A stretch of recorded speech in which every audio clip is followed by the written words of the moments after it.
Joe Stunner Boxing. Let's talk a bit about the former Olympic silver medalist, Pat McCormack, because he fought on the DAZN card, on the undercard of the Smith-Maxwell main event, and he's really looking the part. I mean, he's 28 years old now, and he looks like he's in his prime, to be honest with you, even though he's only had, he's now got 5 wins, no draws, no defeats, and 4 KOs.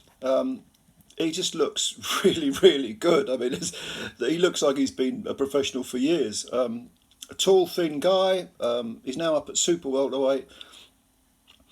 He took on Tony Dixon, the Welsh champion, and Dixon came in with 14 wins, 4 by KO, 4 defeats, 2 of those were stoppages and no draws.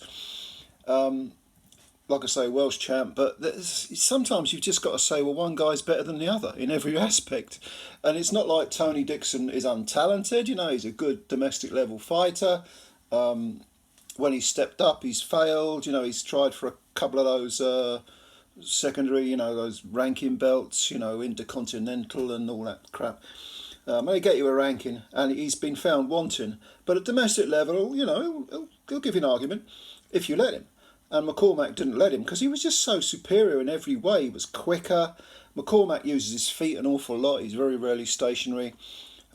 Beautiful flow of punches. What else can you say? Just has every punch in the book. I mean, he mixes up his punches. He seems to know when to use which punches, if you know what I mean. And in the first round, he actually landed a right cross. Orthodox fighter, as is Dixon.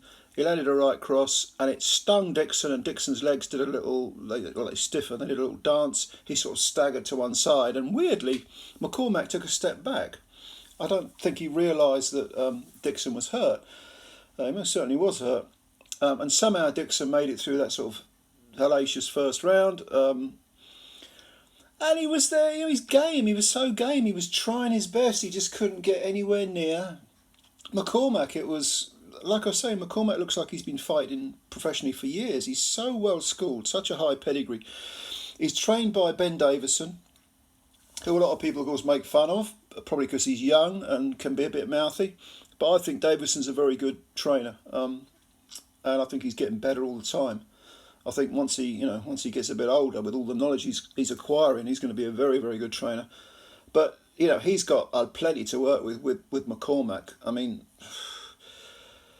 McCormack finally floored Dixon right at the end of the 4th round, and the bell went. The referee finished the 8 count. Dixon sat down, but Dixon's corner didn't even allow the fight to continue. They threw the towel in straight away.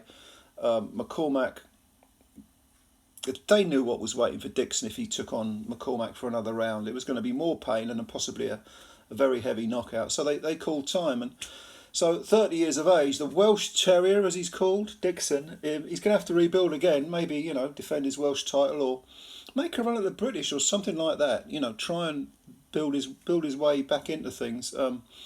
But for McCormack, I mean, with five victories, he turned professional in March of last year, 2022, and I don't know, I mean, I'm normally someone who says go down the British, Commonwealth, European route, but this guy... Yeah, he is the type of guy you can fast track, and I'm sure they will fast track him. Wouldn't be surprised if they jump right over the British.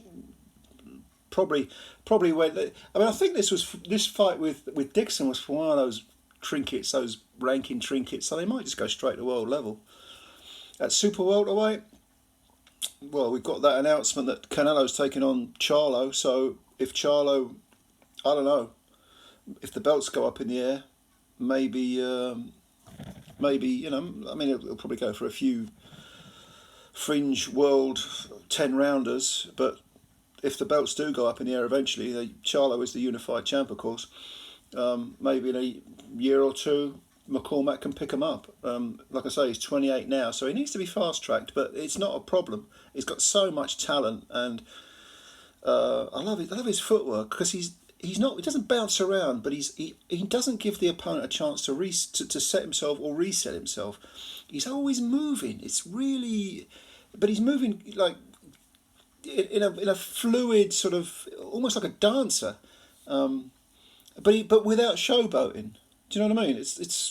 Yeah, I'll rate the guy, put it that way. Have a look at him. If you haven't seen him before, of course, you probably have as an amateur, but go and have a look at him against Tony Dixon on the DAZN card, because I was very, very impressed. I've been impressed with him before, but really impressed now, you know. But yeah, let me know what you think. Did you see this fight? Bit of a mismatch, no disrespect to Tony Dixon. He came, he gave it a go, but you're going to need a better calibre of fighter than Tony Dixon to put a dent in Pat McCormack. Pat McCormack is a very, very good fighter and potentially a world champion, a proper world champion, not just one of these paper champs.